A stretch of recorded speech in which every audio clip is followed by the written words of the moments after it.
Well, good evening and welcome to this special webinar event in our school's Civic Discourse Project. I'm Paul Carisse. I'm the director of the School of Civic and Economic Thought and Leadership here at Arizona State University.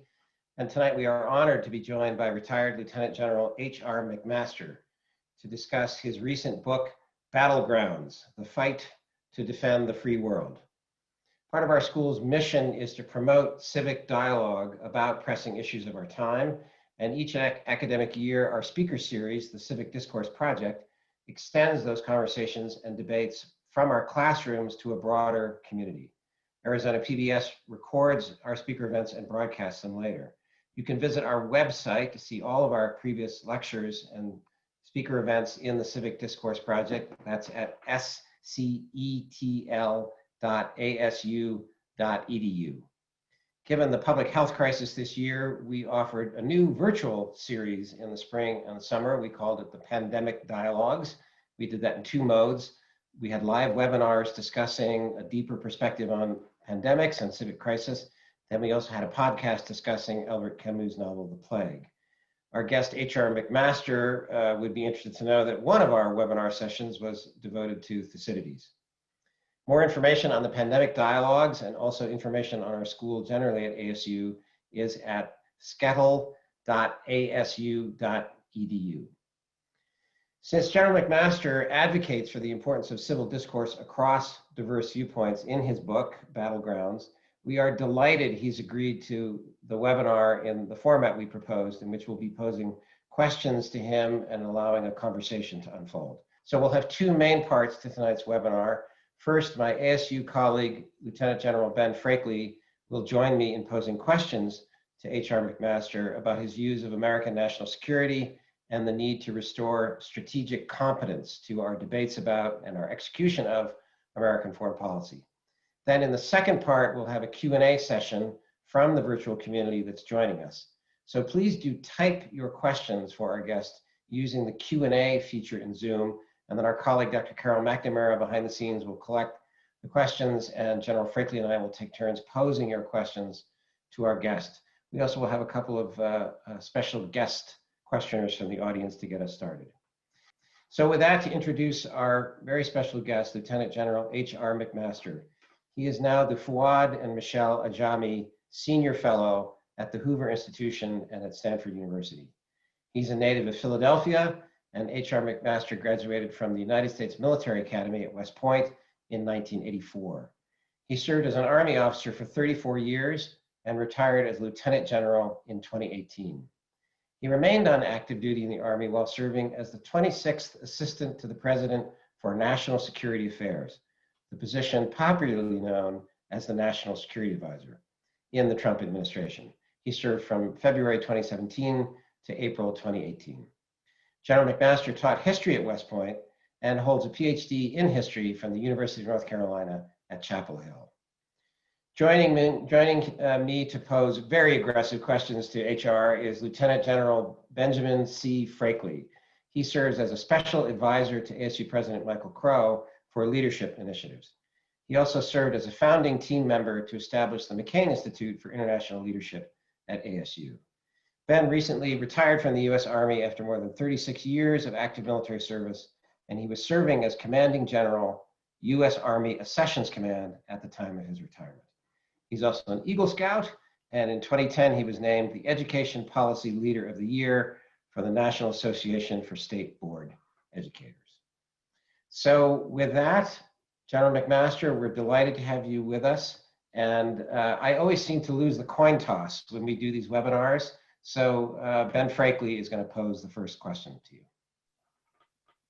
Thank you, Paul. And I want to thank you and the teammates at the School of Civic, Economic Thought and Leadership for opening these discourses and all the work that you do at ASU to educate our students in a better understanding of civics, economic thinking, and leadership across the board.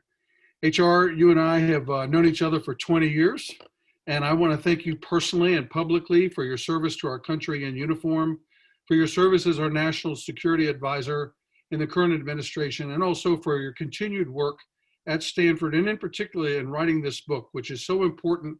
And as you stated in closing, you hope to educate others and help them understand this discourse be better informed for a better and freer world and a better democracy across the world.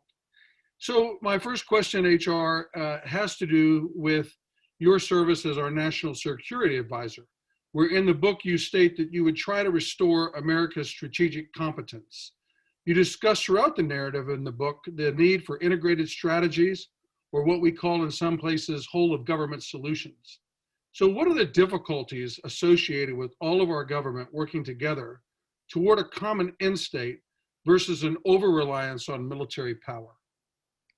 Yeah, well, first of all, thanks, Ben, and thanks, Paul, and thanks to all of you for being here and for the privilege of being at ASU, at least virtually. I really admire the university tremendously. What your president has done, what the faculty has done, I think is a form of strategic competence. So because what you do is you form interdisciplinary teams around big issues, and examine them from different perspectives and combine that expertise in a way that gives you insights and sheds fresh light and understanding on important problems, problems and opportunities that are important for future generations. So what a privilege it is to be with all of you. Thanks to all of you who are attending tonight. I only regret I couldn't be there in person with you, and I'm used to being aggressively questioned by Ben Frakley, by the way, which goes back to our time at the National Training Center when I was in the role of the enemy in our organization, and Ben was running really the premier training and education facility, for our Army and our Army's leaders. But it's great to be with all of you, and Carol and Bruce and Joe, everybody. So thank you. So I would just say that one of the biggest obstacles that we have is what I write about in the book is this tendency towards strategic narcissism. And that's in particular the tendency to define the world only in relation to us and to actually, in a way that's self-referential. And in a way that's kind of profoundly arrogant, right? Because we don't fully acknowledge the agency, the influence, the authorship over the future that the other has, and the other being oftentimes rivals, adversaries, and enemies.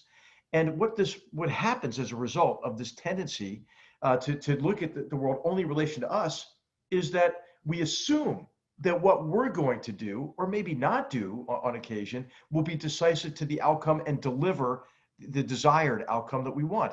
It's really, there's an element of confirmation bias or optimism bias in there, as well as wishful thinking, and that wishful thinking becomes self-delusion when it's applied to policy and strategy. So what we have to do, I think, is to, first of all, we have to understand complex problems on their own terms and put complex challenges, and really take a step, take a time to apply design thinking to frame that particular problem or challenge. And of course, I mentioned to do it from an interdisciplinary perspective. And then once we frame that challenge, I think the next step is to, okay, so what? Why do we care? What is at stake? And by asking those questions, you can view a complex challenge through the lens of your vital interests. And then it's important to fashion an overarching goal and objectives, right? Because otherwise you're in kind of Alice in Wonderland, mode. Any path will get you there. So trying to define, taking time to define what you would like to achieve. But then what's immensely important, and a step that is often skipped and that undercuts our strategic competence and leads to this kind of self-delusion, is we don't take time to understand better limits on the degree of agency, influence, control that we and like-minded partners have over that challenge. And then the steps, I think, are to understand better what are the opportunities that you can exploit and what are the obstacles to overcome, and especially then how to integrate all elements of national power. Not just military, not just diplomacy, not just economic, but how to integrate all those elements for synergistic effect, and to identify what has to be accomplished or initiated simultaneously and sequentially. So it's an important skill set to understand how to think about complex problems. And I'll tell you, oftentimes in our government, that doesn't happen. And we can talk about examples of that if you'd like, as we get into the discussion, Ben. Thank you. I would just, and that's a great intro. And I would just follow up in this idea about strategic competence that you talk about. You so importantly state that strategies have to be sustained over time, You know, we see this with what Kennan did with containment of the Soviet Union, but they must be sustained over time, and that consistency and will are important dimensions of strategic competence, you argue in the book. But I ask you, is this possible with such an impatient population and a political system that changes key leaders every 2 to 4 years? Is that consistency and will possible, HR? Ben, I'm an optimist. I think it is possible. Right? I think it's possible with effective leadership, and with with dedicated civil servants and leaders in the private sector and civil society groups voicing really their concern about our inconsistent and ineffective foreign policy. I mean, the good news is, right, we live in a democracy, so we can demand better. And this is what I'm hoping with the book, is that those who find it useful, those who can use the description of these challenges to convene groups to talk about these challenges, can demand better, especially from our elected leaders. And I think why we fall out of our policies and strategies oftentimes is, well, they weren't sound to begin with oftentimes, because they rest on these implicit and fundamentally flawed assumptions. And because they're implicit, they never get challenged. So for example, on China, for decades now, we have assumed that the Chinese Communist Party, having been welcomed in to the international order, would play by the rules, and as it prospered, would liberalize its economy and ultimately liberalize its form of governance. So our strategy of cooperation and engagement was based on that assumption. Well, I mean, by 2017 at least, those assumptions were demonstrably false, but we stuck with them for too long.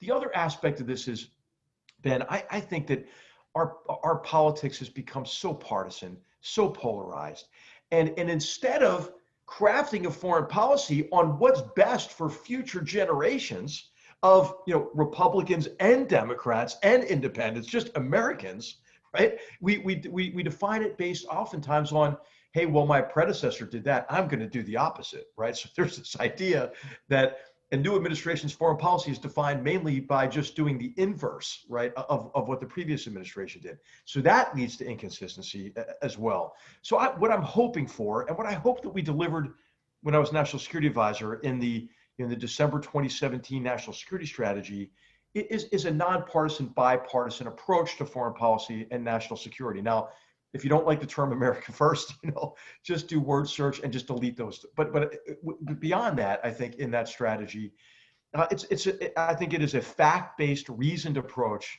to foreign policy and national security. That's what we need, and we need to get beyond the partisan rhetoric, right?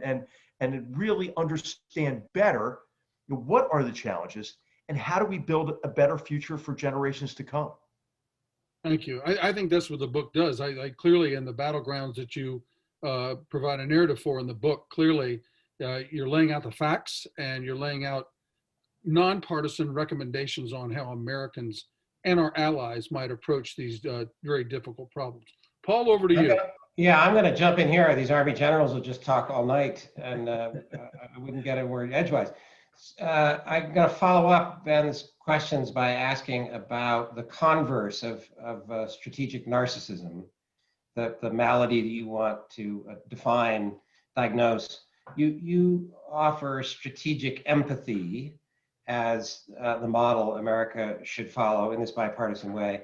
And for our viewing audience, it's peculiar to think that a general with 4 decades of experience in serving in the 21st century as a national security advisor turns very early in the book to Thucydides from 2,500 years ago as a guide to what strategic empathy and strategic competence, the general goal, might be. So the tendency of higher education outside of the realist school would be to say, who cares about what an old Greek general thought?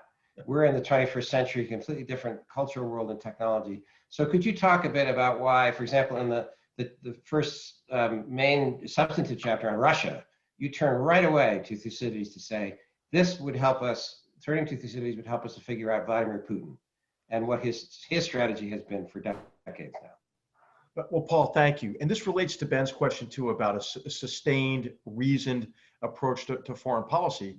One of the reasons why Americans are not that good at that these days, at least, is that we think, okay, everything's changing, right? We are biased in favor of change. And even in war, we neglect continuities in the nature of war, continuities that have to do with really war being an extension of politics, right? It's like the Geico commercial, right? Everybody knows that. Well, I mean, but we tend to forget that actually to succeed in war, and what Ben was on, which was the attack into Iraq or the early operations in Afghanistan, there wasn't enough thought given, planning done to consolidate military gains and get the sustainable political outcomes consistent with what brings you into that conflict to begin with. And then the second is that war is human. And this is especially, I think, related to Thucydides' observation that people fight for the same reasons today as Thucydides identified 2,500 years ago: fear, honor, and interest. And if you don't address those drivers of conflict, all you're doing is treating the symptoms. And maybe you're perpetuating wars instead of trying to end them effectively, consistent with what St. Thomas Aquinas tells us we ought to try to do, which is get to a just end in war. And then also what we neglect that's a continuity is that war is uncertain. War depends on this continuous interaction of opposites, is what Clausewitz talked about, which is your interaction with enemies, maybe multiple enemies and adversaries, and very complex environments in which social and cultural and religious factors complicate what you're trying to achieve and must be considered.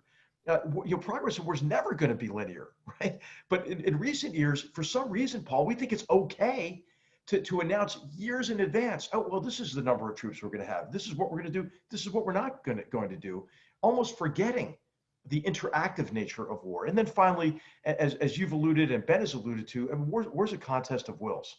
And we have to be able to sustain our will to see through, not just in wartime, but a sustainable and reasoned foreign policy. And I think to do that, leaders have to communicate much more effectively to the American people, and they have to explain really two fundamental aspects of foreign policy and certainly wartime strategy. First of all, what is at stake, right? What is at stake? What are our interests that are at stake? What is at risk? And second, what is a strategy that will deliver an outcome that is consistent with our vital interests at a cost and risk acceptable to the American people? And I'll tell you, I don't hear any of our leaders talking about that in recent years. And so when people say, well, public sentiment has shifted to ending the endless wars and pull out of Afghanistan, and we're in this crazy situation now where we're partnering with the Taliban against the Afghan government just so we can leave. How do we get to that? Well, people say, well, we just won't sustain the effort. Well, who's explained to the American people what is still at stake there? And by the way, who's explained a strategy? It's not been, for example, in Afghanistan, it's not a almost 20-year war. It's a 1-year war 20 times over. And so this strategic competence, right, is very much related to these continuities in the nature of war. Yeah, you and I could talk for an hour about how Thucydides, as an Athenian general, diagnoses throughout that whole book, not just one speech or so, how partisan politics in Athens is one cause of the reason Athens eventually loses that war. But I did want to ask you about because you just mentioned it, the concern in academia and also in public debate about endless wars and restraint being the proper posture. And toward the end of the book, you critique the realist school, mostly among political scientists and international relations theory. And actually, they're the school that cites Thucydides more often today. But you have a different reading of Thucydides, and you have a very strong critique of what this academic theory, realism, proposes and its actual political effects. So if you just talk about that for a moment. Well, the abuse or misuse of history is oftentimes much more dangerous than ignorance of history. And I would say that the so-called realist school is actually very ideological and is selling an orthodoxy. And that orthodoxy is that U.S. disengagement from complex problem sets overseas, actually the free world's disengagement, is an unmitigated good. And it's based really on an interpretation of events that places really oddly the blame for anything that goes wrong on us, right? So, hey, we caused jihadist terrorism because it was our presence in the Middle East. It kind of ticked a lot of people off, and it's our fault. We caused Putin's aggression since the year 2000, because we were for the extension of NATO and the EU. That's our fault. What we should have done is we should have denied these free countries a right in determining whether or not they could join the European Union. For example, it's really U.S. Hegemony, liberal hegemony, that causes China to be aggressive. Really, I mean, with how it dealt with COVID-19, with wolf warrior diplomacy, with massive cyber attacks on so many different countries. Australia just took a huge cyber attack. The national security law, the suppression of Hong Kong, the threats to Taiwan, the land grab in the South China Sea, cultural genocide in Xinjiang. That's our fault, right? So I think that it's really, again, these are paragons of strategic narcissism, and our disengagement from these areas wouldn't make the world a harmonious and safer place. I think if anything's instructive about COVID-19, it ought to be, hey, these challenges, whether this is a biomedical threat like that, hey, how about dealing with that closer to the source? Because once it gets to your shores, 9/11 is another example. You overcome that threat, that challenge at a much higher cost. Great. Ben, over to you, the tag team here. It's your turn. Well, thanks. HR, going back to the book, you are often talking about that one of the hedges against the problems is education. And so what do you recommend higher education address? From my perspective, 8 years at ASU, universities are closing history departments, saying that history is not a lucrative field for the future. And they're being much more exclusive in preventing students from getting to university versus more open in enrollment and requiring civics and history to instill national pride, which you talk about is so important, is national pride. So where do we go from here with getting our universities to be more inclusive of both our population and an international population, but also to reinforce your drive, my advocacy, Paul's advocacy for more study of history, more study of civics, and a better understanding of the world we're in based on a clear historical understanding, not some portrayal of how we want it to be. What do we do? The study of history, Ben, of course, I'm biased. I'm a historian, right? But I really think we have to reinvigorate history as a discipline. I think you're right. I mean, I think a lot of history has moved toward particular interests, to very, very specific histories of specific times or cultural experiences and so forth. And I think that's fine. But I do think that we need to reinvigorate, in particular, broader, social, political, military history. And really, because it's an exercise in humility, right? Studying history.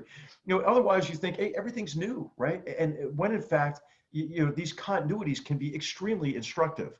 And I think the way to study history is not, as Sir Michael Howard, the late Sir Michael Howard, who passed away early this year. What a brilliant person. And gosh, I recommend everybody, read his essay, The Use and Abuse of Military History, which kind of is a great way. He lays out a great way to study history broadly. And he says, history is not to make you cleverer for the next time, but to make you wise forever. And he suggests studying history in width, right? So you can see this balance of continuity and change over time. What Carl Becker, a great American historian, he said, anticipation of future and memory of past events have to walk hand in hand in a happy way, right?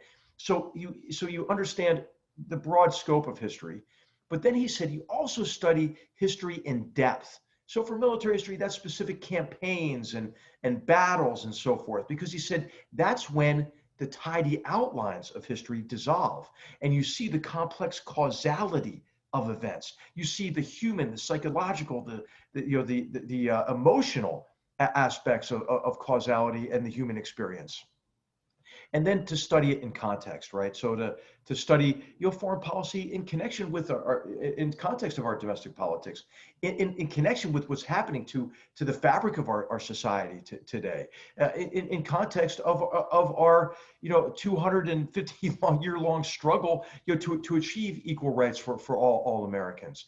And so I think history gives us a sense as well, gives us competence, but it gives us a sense of who we are as a people. It gives us confidence.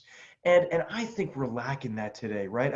So when I look at when I look at the deep divisions in our society laid bare by George Floyd's murder and the outrage after George Floyd's murder, and how divided we are, and have become, on issues of race in particular, but many other issues that are polarizing us. It's almost like we've lost our sense of who we are as Americans, right? And it's this crazy interaction between, I think, what you could call identity politics and bigotry and racism, and it's creating these centripetal forces that are pulling us apart from each other.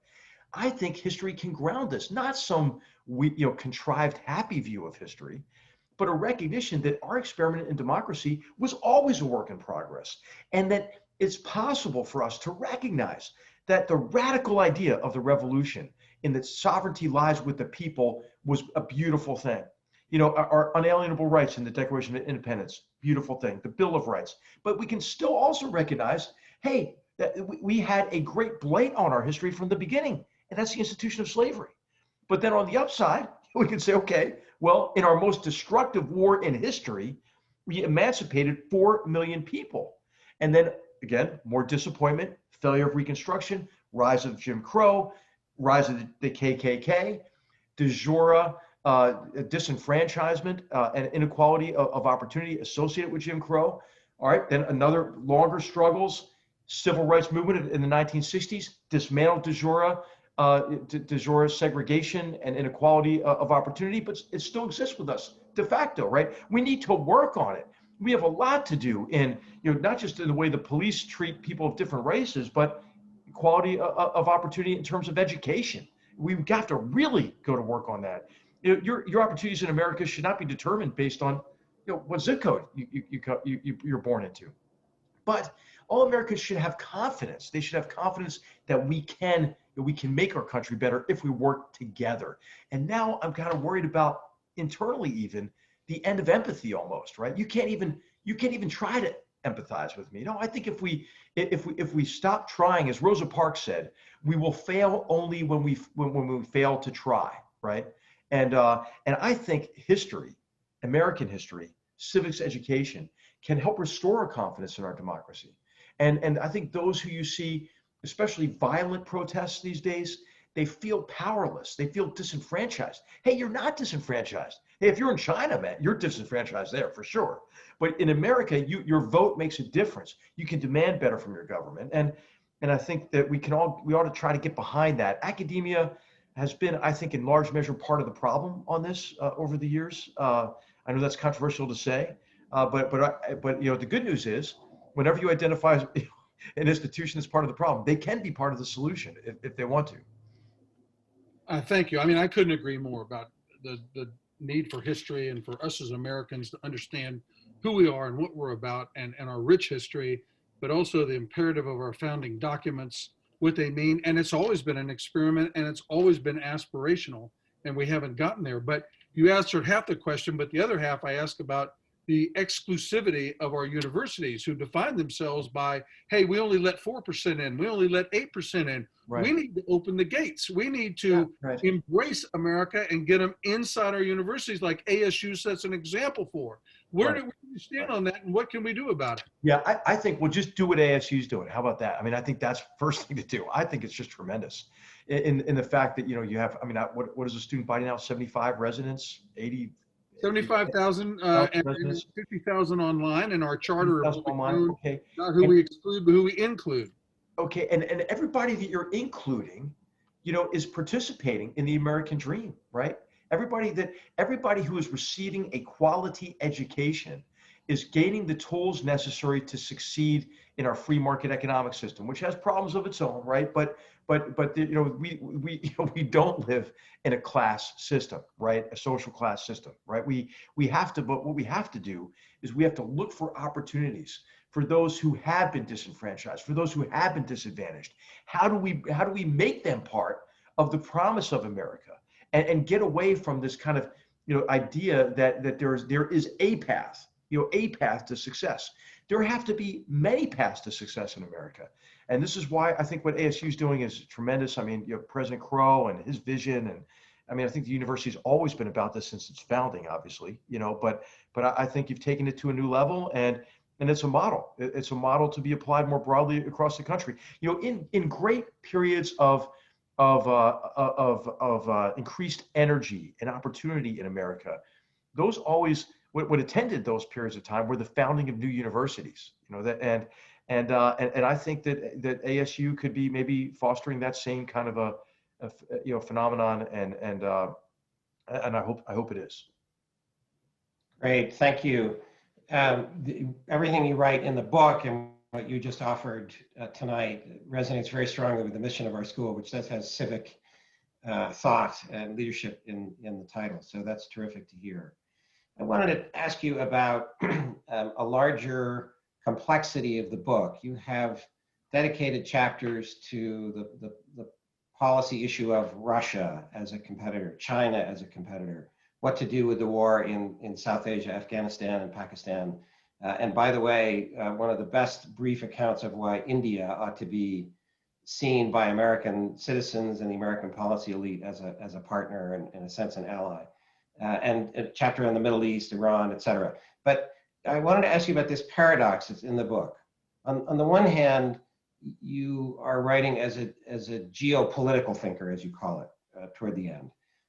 You're not seeking a universal theory of international relations that can be ideological or dogmatic. You're writing as a historian, aware of differences in geographic and cultural realities in different parts of the world, and the emotions and ambitions of different leaders. So it seems, in a way, very fragmented. On the other hand, as the subtitle of the book says, you believe in the American ideals of a free constitutional politics, free markets, the rule of law, protection of fundamental rights, as the best kind of politics that there is in the world, and as offering more peace and prosperity for the world than any other conception of politics. So how do you fit these two together? The historian, geopolitical thinker who says, always be aware of the differences. And on the other hand, this confidence that you have in various policy arenas about America's principles and ideals. Right. Well, thanks for that question, Paul. I mean, I think that really, if there's a construct to the second chapter in each part, which with the second chapter in each part really deals with, okay, what do we do about this challenge, right? And how do we work together across the free world, really, to overcome this challenge? And in each of those chapters, there's an element of defending against an aggressive adversary, China, Russia, Iran, North Korea, so forth, the jihadist terrorism. But then there's a part of it that's more introspective, right? How do we make ourselves better? How do we make ourselves stronger so we can compete more effectively, and the free world can compete more effectively to advance and protect our interests?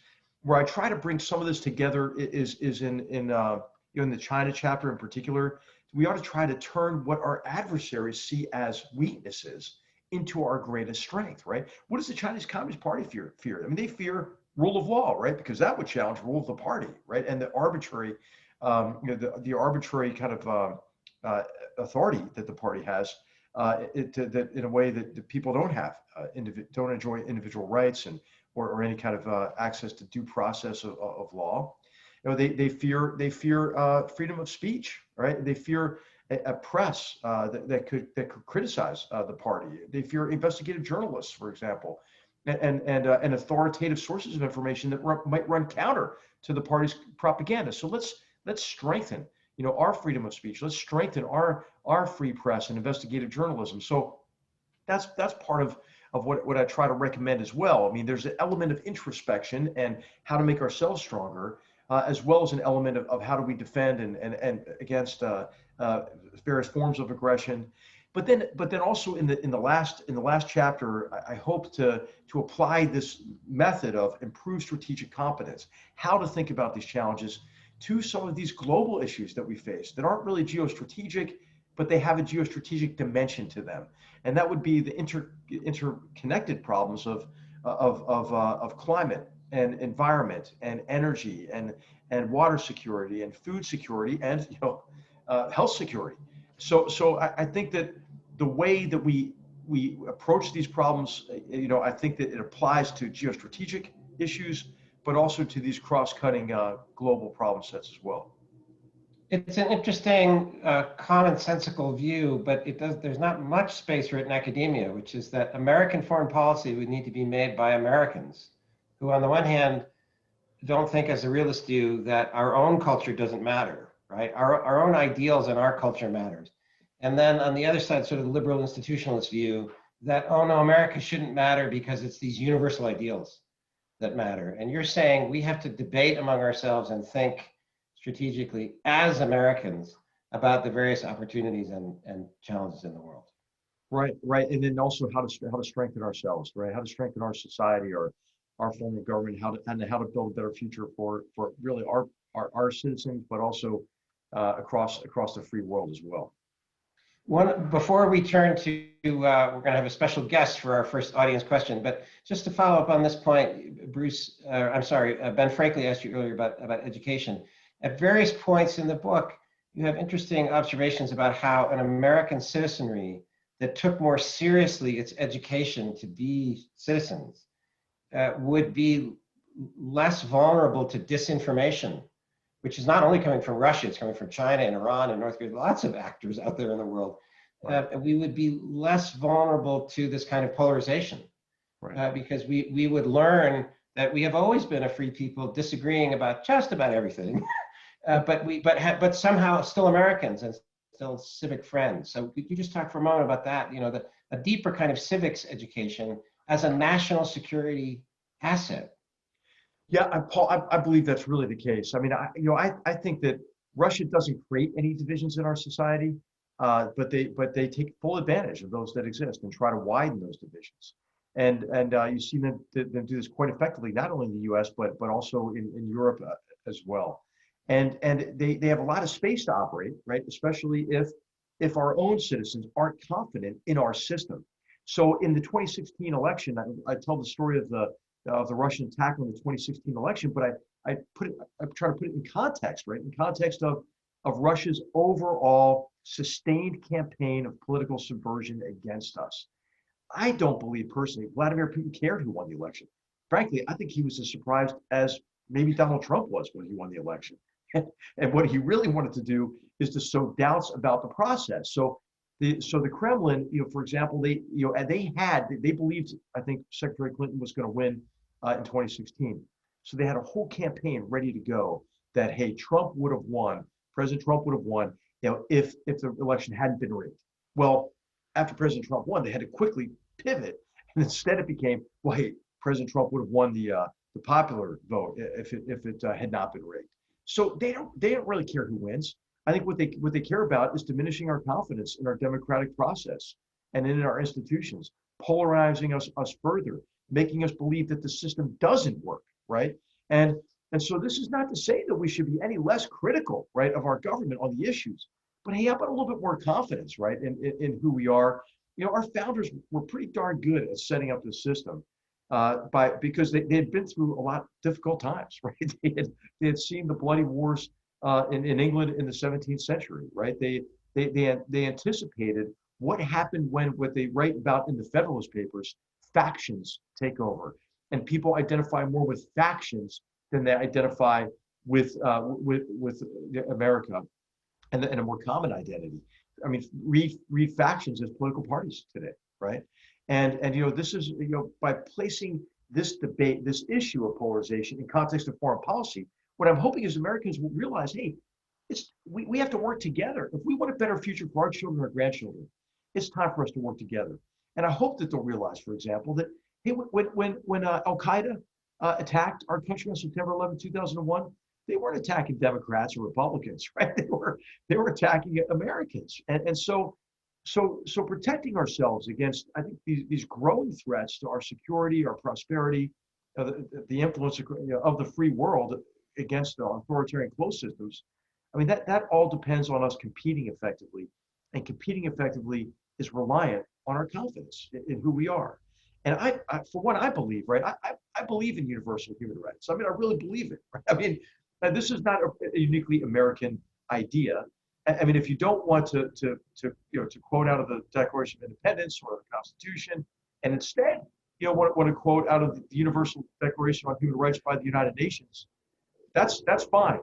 But there are people, I think, who make the argument that, who are we to say that the Chinese people should have a say in how they're governed? Well, actually, I think maybe all peoples, should have a say in how they're governed. Now, that doesn't mean that we go around the world, creating democracy, but I think it does mean that when we do find people who are trying to have a say in how they go, trying to restore fundamental human rights, freedom of speech, rule of law and due process of law, that we should support them, and that's an easy way to compete.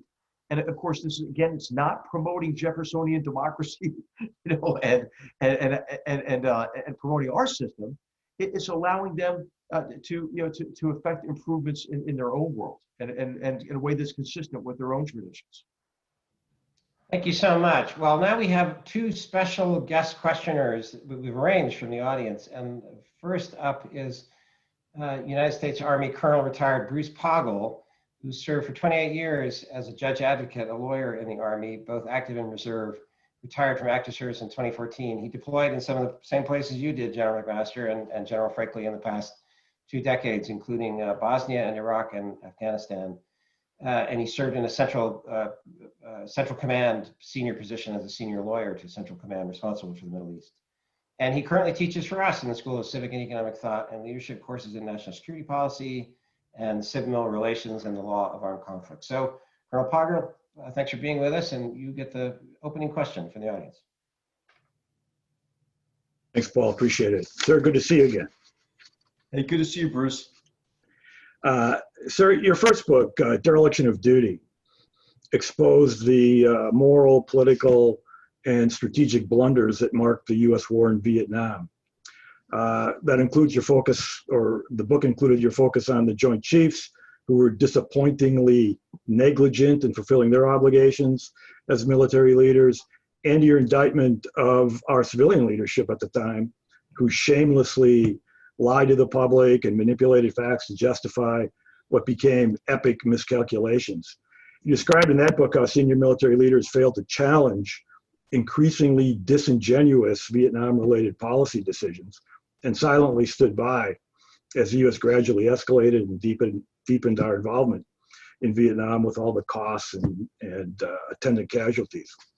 My question, sir, based on your analysis in Battlegrounds, is do you think another dereliction of duty or something like that could or should be written about our post 9/11 conflicts, and why the U.S. has struggled both operationally and politically to achieve our strategic outcomes, or the strategic outcomes that we sought in those engagements?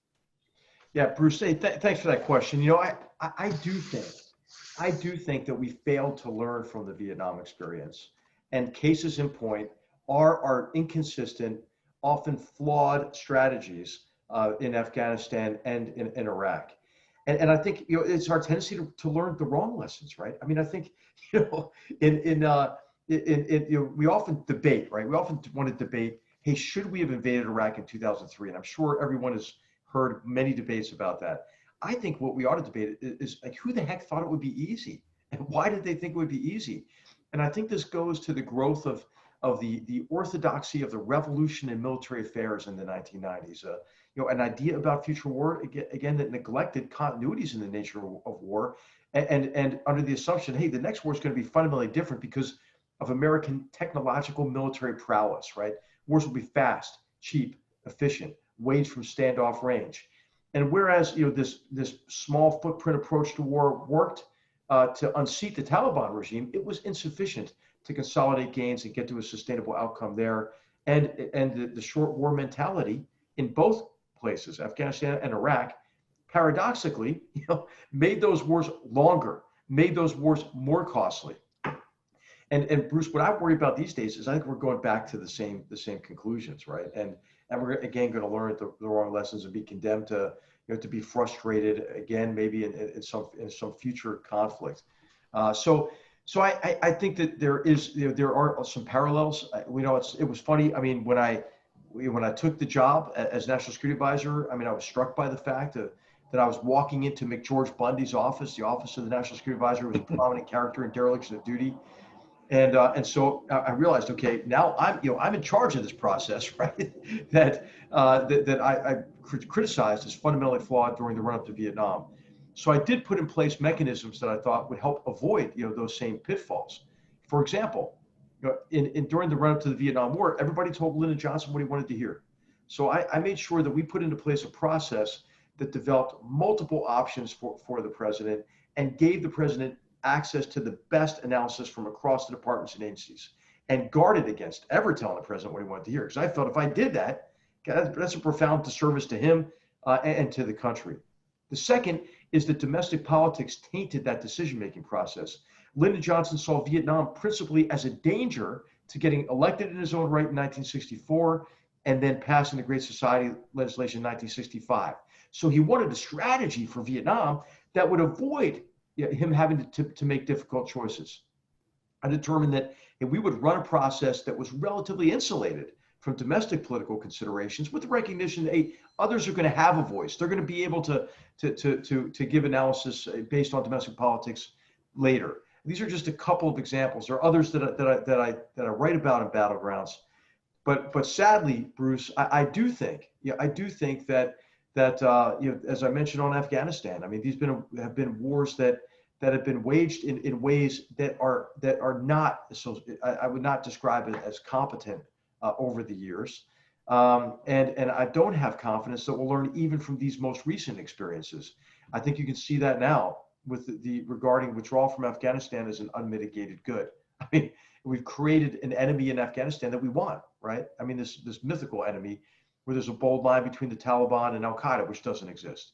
This mythical enemy of the Taliban that somehow is going to be less brutal than they were from 1996 to 2001. I mean, what is power sharing with the Taliban? What does that look like? Is that mass executions in the soccer stadium every other Saturday?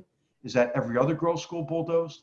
So I just think that that we are back into an era of self-delusion, and I'm hoping the book will generate discussions that will provide a corrective to that. Thank you, sir. Great, thank you so much. And now we have one of Colonel Poggle's students in his national security course this semester, Joseph Pitts, joining us to pose a question. Joseph, are you on the line with us? I am here. Can you hear me? Great, go ahead. Perfect. Well, thank you for being here, General. We really appreciate it. I'm humbled to get the opportunity to ask you a question. I watch you sometimes on the Goodfellows podcast, so I always appreciate your commentary over at the Hoover Institution. My question today was regarding, I know you had a chapter in your book on China, but considering their rapid rise on the world stage and then their investment through things like the Belt and Road Initiative into developing countries in Africa, South Asia, et cetera, do you think the United States should, in order to combat their rise, do something similar in regards to investments in states in which China is trying to encroach? And then if so, do you think that those investments should we go so far as to do direct military investments into these countries and their militaries, or should we focus more on like opening up commerce and investing in their economic prowess? Well, Joseph, hey, thanks for that question, and thanks for watching Goodfellows. I have to plug, I've got there's another series we're starting called Battlegrounds. Okay, obviously pick the title of the book, but in the book I argue for strategic empathy, right? To view these complex challenges from the perspective of the other, and so this is a series designed to generate strategic empathy. It's long format interviews with world leaders. One of those was Hanif Atmar, my old counterpart from Afghanistan. Mariangela Zappia, who was my counterpart, my Italian counterpart, and we did one with Ambassador Ho Young-an from South Korea, and we have other really great ones lined up. Julie French from Australia. So I hope what I want to do is, I mean, I'm not plugging the book just because I want to sell some books. I'm plugging the book because what I want to do is to generate really a habit among us to look at these complex problems from the perspective of the other. On your question of the it's kind of the one belt, one road strategy of the Chinese Communist Party and the effort to establish a debt trap for countries so they can create really servile relationships with countries in strategic locations. And really, I think the aim is to gain a position of predominant power and influence in key geographic areas, and then also in critical infrastructure, transportation infrastructure, and communications infrastructure, which is connected to Huawei and then really the control of 5G data flows, fifth generation communications data flows. So how do you counter that? How do you counter that?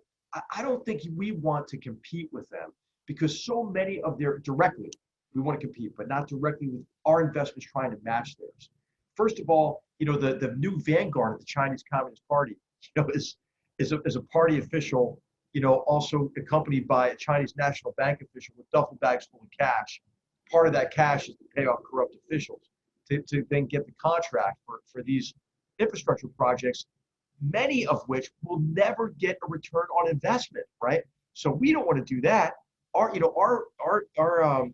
investments will mainly be public funds, private sector funds. Although we are doing a much better job, at underwriting U.S. and other investments in projects that are transparent, that will get a return on investment, and that will be in the long-term economic interests and political interests of a particular country.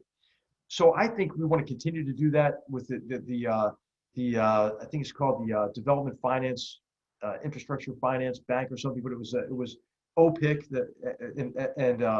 and Export-Import Banks merged. I think that's a very good initiative. But I think also working with allies and partners on investments. Japan, for example, invests a tremendous amount of money in infrastructure projects across Asia, and actually invests more than China does. And by the way, these projects meet standards, and so I think promoting international standards for infrastructure investment is the best way to go, right? So, how about transparency, accountability, the effect, it has to have long-term economic viability, be in the interest of the country. Because really a lot of this under the table stuff, look at the projects in Malaysia, for example, Sri Lanka, and Maldives, and Ecuador, and you pick a country. The other thing that China's doing is they're using some of this infrastructure investment to gain access to natural resources. It's an extractive mentality. What can they get back? And they use it to dump goods that they overproduce based on overcapacity. Steel, concrete. Workers, Chinese workers. In many ways, it's kind of like a self-licking ice cream cone, right? It's like Chinese bank money finds Chinese projects with Chinese products with Chinese laborers who send their money back to China. Okay, what good did that do for fill-in-the-blank country, right? So I think it's exposing it. As I mentioned, investigative journalism has exposed a lot of these terrible projects that are not in the interest of people. A lot of it is, I describe what China's doing as a campaign of co-option, coercion, and concealment. So step A is don't let them conceal it. Pull the curtain back, show it to people. And I think that's the best way to compete, or the first step to take. Thank you so much. Okay, General Frakley, over to you to pose the first question we have. We have a terrific set of questions that have come in over the Q&A function in chat. So Ben, over to you. HR, one of our folks watching wants to know about Turkey.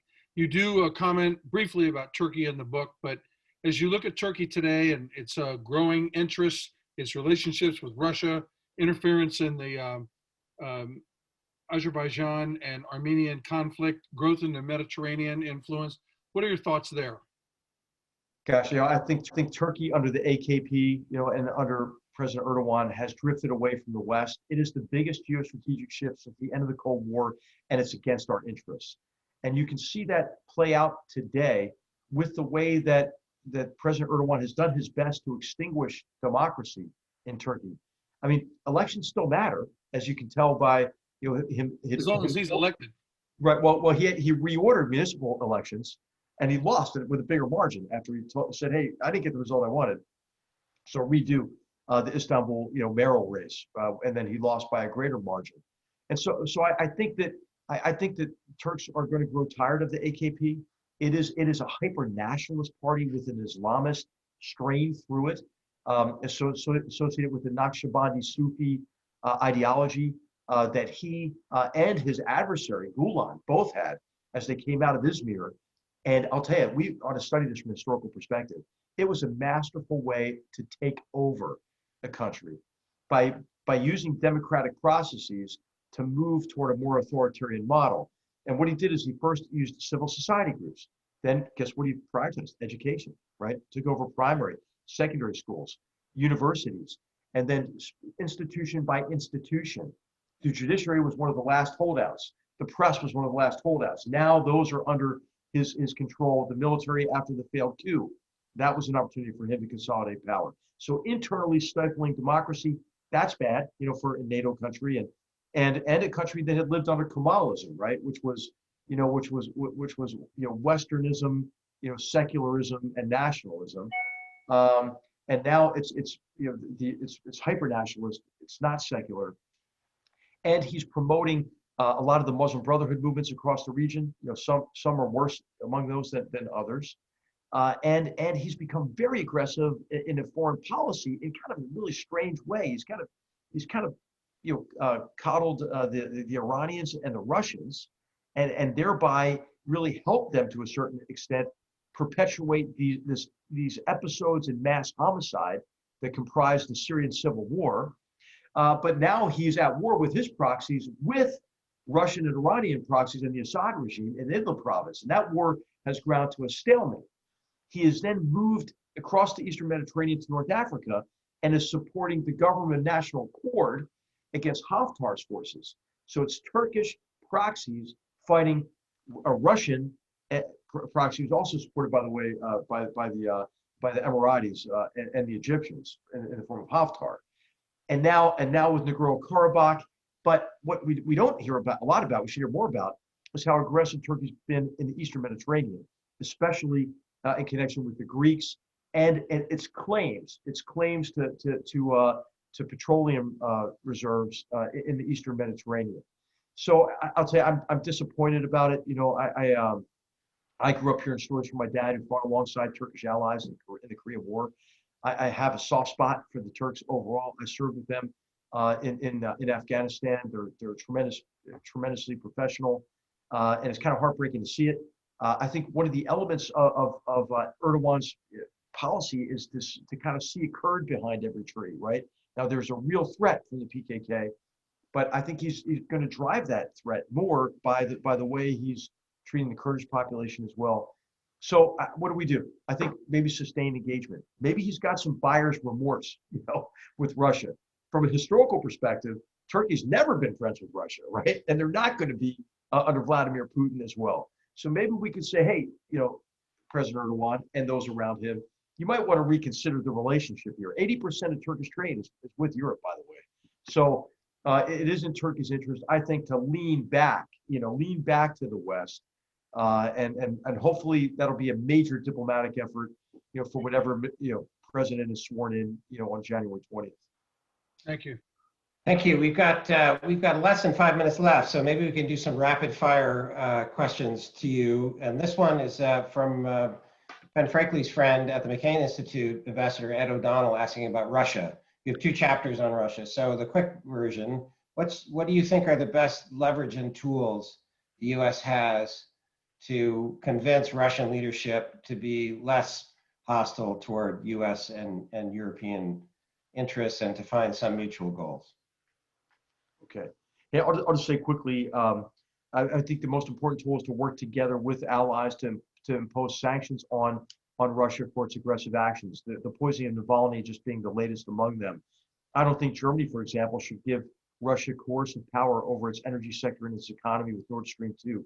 That would be a big blow. So I think we all just need to stiffen our collective spines and convince Vladimir Putin, hey, you got some problems, and we can help you with those problems if you stop this campaign of what I described in the book: disruption, deception, and disinformation and denial. And so I think it's really collective efforts. The U.S., I think it has been pretty strong policy-wise. I wish the president would be straight up about it. Just say, here's what Putin's doing. And as I mentioned in the book, 3 different administrations had this illusion of a better relationship with Putin. But what I argue is that he's driven by emotion and a sense of honor lost and a strong ambition to restore Russia to national greatness. And the way to do that, the way he's doing that, is to drag us down. He's not strong enough to compete with us head to head. So what he wants to do is divide us, pit us against each other, and then he'll be the last man standing in Europe, and the U.S. will be weakened, he hopes, irreparably. Okay, Ben, do you have a question from the audience? HR, so Battlegrounds covers the world and major regions. One of our questionnaires says, what's the biggest threat to America today? Okay, you know, I mean, I hate to say it, Ben. I think it's ourselves right now. Darn it. How No, I about would agree. Go ahead. how about how about coming together as Americans, restore confidence in who we are? You know, talk about these big problems that we have. But what I would just ask everybody to do, let's begin with an effort to understand the problem on its own terms, and then go to, hey, what do we agree on? You know, what is it we can do together right now? I mean, we're going to disagree on some things, but what can the vast majority of us agree on, right? So I think we can get a lot done if we take that approach. Thanks. Terrific. I think this might be our last question, and it hits a little close to home, but you address it in the very opening of the book, which is the U.S. military is the most trusted institution in the country, has the highest legitimacy in poll after poll, Gallup, Pew, other.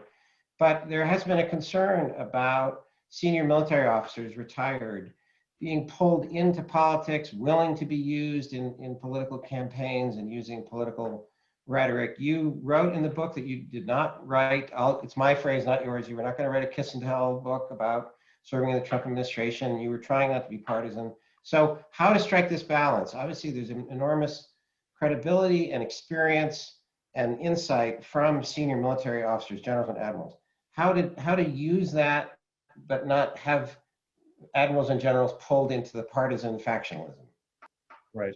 Well, these are Ben's and my old friends, right? I mean, like, so I respect their ability to make their own decisions on this, but I'll kind of just talk about the way I think about it. The way I think about it is, even in retirement, you're going to face, I think, but maybe a fundamental choice, especially in the environment we're in today, Paul, right? I mean, between either trying to transcend the partisan politics or get sucked down into it, right? And the personalization of politics. I think if we can focus more on the issues in a bipartisan, nonpartisan way, we might be able to help build up that middle ground, that we can, that the vast majority of Americans can occupy and get to work together on these issues.